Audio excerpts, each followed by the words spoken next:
Bonjour, je suis Elisabeth Moulin, l'un des pasteurs de K21 à Nice. Et je suis vraiment enchantée de partager avec vous ce temps et de partager un enseignement sur la prière. Je raffole d'enseigner sur ce sujet. Pourquoi ? Parce que je trouve que c'est un sujet qui est très peu enseigné de façon pratique. Et les chrétiens ne réalisent pas, mais ils ont vraiment un outil qui est extraordinaire. Alors bien sûr, avant d'être un outil, c'est un moyen de communication avec son Seigneur, mais c'est également un outil dans le sens où ça nous sert à nous occuper des affaires du Père. Et c'est vraiment quand on connaît le sujet et qu'on le connaît selon les Écritures, c'est vraiment extraordinaire. Vous savez, quand on prie pour des situations qui sont parfois plus grandes que nous, que l'on ne gère pas parce que tout simplement leur impact est immense, peut-être sur notre vie, sur celle des gens que l'on aime, peut-être parce que l'ampleur et les conséquences sont vraiment importantes, on peut se sentir un peu perdu. On va se sentir perdu si on prie seul, sans le Saint-Esprit. Mais si, en tant que croyant, on invite le Saint-Esprit à venir dans cette prière, la chose va être totalement différente. Et je vais vous dire, la pression ne sera plus du tout sur nos épaules. Vous savez, il y a Jean 16, 13 qui nous dit « Quand le Consolateur sera venu, l'Esprit de vérité. » L'Esprit de vérité, c'est qui ? Le Saint-Esprit. Il vous conduira. Il y a une autre version qui dit « Il vous guidera dans toute la vérité. » Car il ne parlera pas de lui-même. Il y a une autre version qui dit « Car ses paroles ne viendront pas de lui-même, mais il dira tout ce qu'il aura entendu et il vous annoncera les choses à venir. » Il, c'est-à-dire le Saint-Esprit, me glorifiera parce qu'il prendra ce qui est à moi et vous l'annoncera. D'ailleurs, avez-vous noté que quand il est dit le Saint-Esprit nous donnera les choses qui appartiennent à Jésus, à vrai dire, ça lui rend gloire, ça rend gloire à Jésus lui-même. Donc, vous savez, quand on vous dit « Ah, mais tu ne devrais pas embêter le Seigneur avec cette histoire, prier pour ce problème », mes amis, obtenir la réponse du Seigneur et lui donner gloire, à vrai dire. Donc ça, je veux simplement rassurer certains qui auraient des scrupules à bénéficier de ce que le Seigneur nous a acquis à la croix. Qu'est-ce qui appartient à Jésus ? Selon cette écriture, il nous est dit « Tout ce que le Père a est à moi ». C'est-à-dire, c'est pourquoi j'ai dit qu'il, le Saint-Esprit, prend ce qui est à moi et il vous l'annoncera. Si le Saint-Esprit est capable de nous dire toute la vérité, c'est parce que toute la vérité se trouve dans le Père. En résumé, ces versets nous disent quoi ? Eh bien que ce qui appartient au Père, c'est la vérité, toute la vérité. Mais toute la vérité concernant quoi ? Peut-être justement la situation dans laquelle vous êtes. Toute la vérité concernant votre futur, celui de vos enfants. Toute la vérité concernant votre couple. Vous savez, il y a ce que l'on voit dans le naturel et il y a ce que Dieu sait, connaît. La vérité qu'il voit concernant la situation qui vous concerne. Et donc, il nous dit que cette vérité appartient au Père, mais que cette vérité appartient aussi à Jésus. Et parce que Jésus a dit que le Saint-Esprit prendrait de ce qu'il est à lui et qu'il nous l'annoncerait, on peut dire par extension que cette vérité potentiellement vous appartient et m'appartient. Quand quoi ? Quand je fais appel au Saint-Esprit.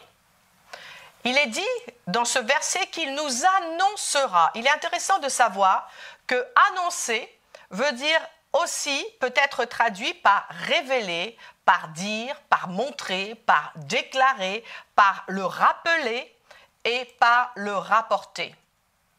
En d'autres mots, le Saint-Esprit va prendre la vérité qui est dans le Père, c'est-à-dire, la vérité c'est quoi ? C'est-à-dire, c'est la connaissance que Dieu a. Quant à quoi ? Quant à votre situation. C'est-à-dire ce que lui voit, ce qu'il pense, ce qu'il sait de cette situation. Mais c'est aussi quoi ? C'est aussi, il va vous dire la vérité quant aux acteurs de cette situation. C'est-à-dire les acteurs directs, tous les gens que savez qui sont liés à la situation, mais même ceux que vous ne voyez pas. Peut-être qu'il y a quelqu'un concernant votre travail, vous savez que vous avez un entretien avec un employeur, mais ce que vous ne savez pas, c'est que cet employeur pourrait avoir une conversation, qui va faire basculer la situation en votre faveur. Vous ne pouvez pas le savoir. Donc, il y a les acteurs directs et il y a les acteurs indirects. Mais aussi, Dieu connaît la vérité concernant les visibles, ceux qui sont visibles, c'est-à-dire les humains, et ceux qui sont invisibles. Dans certaines situations, il y a des esprits qui sont impliqués. Et Dieu a la connaissance de tous ces éléments. Il connaît également non seulement la situation passée et présente, mais également la situation, celle pour laquelle vous êtes en train de prier. Il connaît son futur. Et au-delà de tout ça, Dieu connaît des stratégies, a des plans pour résoudre ces situations, pour vous mettre au large. Et ça, avec notre connaissance, on ne l'a pas forcément. Mais lui, là, pendant qu'on prie avec l'aide du Saint-Esprit, c'est-à-dire pendant qu'on lui laisse de l'espace dans notre temps de prière, il va nous annoncer la connaissance de Dieu sous différentes formes. Dans notre temps de prière, il va nous la faire parvenir par des mots qu'on entend pendant qu'on prie. Pourquoi je dis des mots? Parce qu'il dit, il vous dira. Quand le Saint-Esprit dit, ça veut dire qu'il y a des mots qui viennent à nous. Il nous est dit également qu'il nous annoncera, vous vous souvenez, je vous ai dit, ça pouvait être aussi traduit par montrera. Ça veut dire qu'il y a des images que pendant que l'on prie, qui vont nous être données pour nous communiquer la vérité de Dieu. Autre point, il nous est dit que annoncer voulait dire également révéler, c'est-à-dire que Dieu, le Saint-Esprit, va nous révéler la vérité, comment? Peut-être sous forme de paraboles, pendant qu'on prie. Des faits qui sont inconnus, qu'on ne peut pas se saisir, dont on ne peut pas se saisir, il va nous les illustrer dans notre prière par une image, par un mot, par une parabole, et parfois en nous rappelant des Écritures. Ça m'est arrivé de prier, et une écriture me revient, alors que vraiment, quand je l'ai lu dans la parole, dans la Bible, elle n'avait pas à voir avec ma situation. Mais quand le Saint-Esprit me la redonne, dans la prière, d'un seul coup, je la vois sous un angle qui s'adapte à la situation, et c'est ceci que je vais prier. Si vous avez l'habitude de prier dans l'Esprit, par l'Esprit, réalisez que c'est exactement ce qui se passe. C'est-à-dire, je suis sûre que vous voyez, vous entendez, peut-être c'est un mot, vous ressentez, vous avez un ressenti, on se rappelle de versets, on se rappelle parfois d'une conversation, on se rappelle d'un souvenir, et tout ça, à vrai dire, c'est quoi? Tout ça, c'est le Saint-Esprit qui, j'ai envie de dire, illustre, nous fait parvenir des directions dans la prière afin que l'on prie pour cette situation selon la vérité que Dieu connaît de notre situation. Jésus confirme le fait d'avoir accès à la connaissance du Père dans la prière. En Jean 16, 23, il nous est dit, en ce jour-là, ce jour-là c'est quoi? C'est le jour où la nouvelle alliance serait effective. Il dit, vous ne m'interrogerez plus sur rien. Interroger, on parle bien de vouloir obtenir des informations.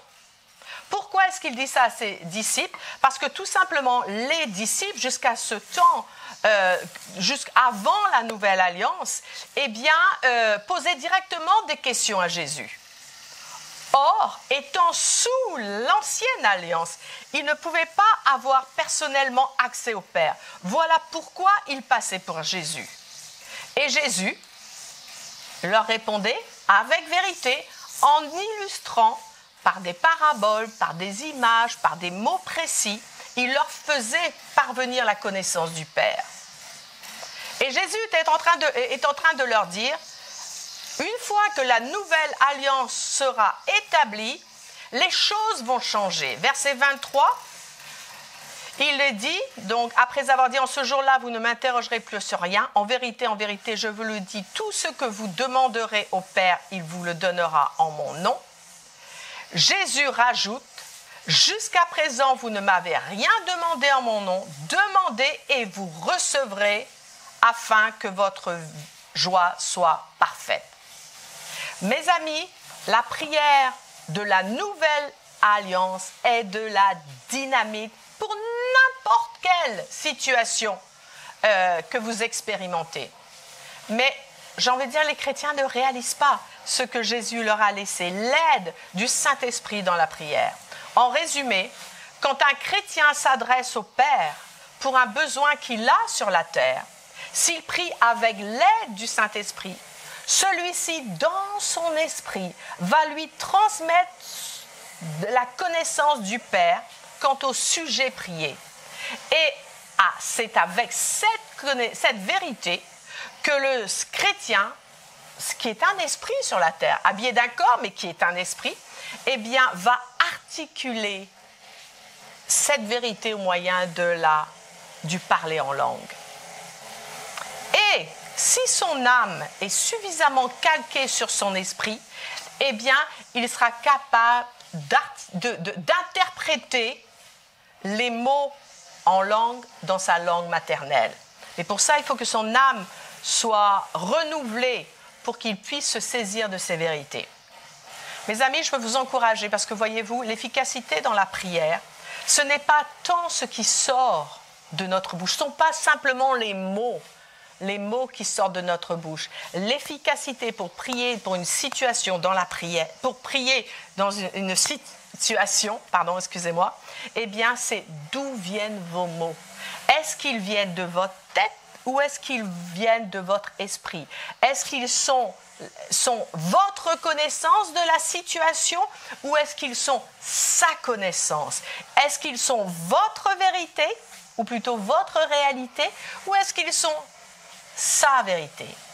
Voilà, je voulais vous encourager aujourd'hui pour vous dire, vous n'êtes pas seul. Et même si vous vous sentez un petit peu dépassé parce que vous voyez, mes amis, vous avez un merveilleux aide qui est le Saint-Esprit et qui ne demande qu'à vous aider. Alors profitez-en.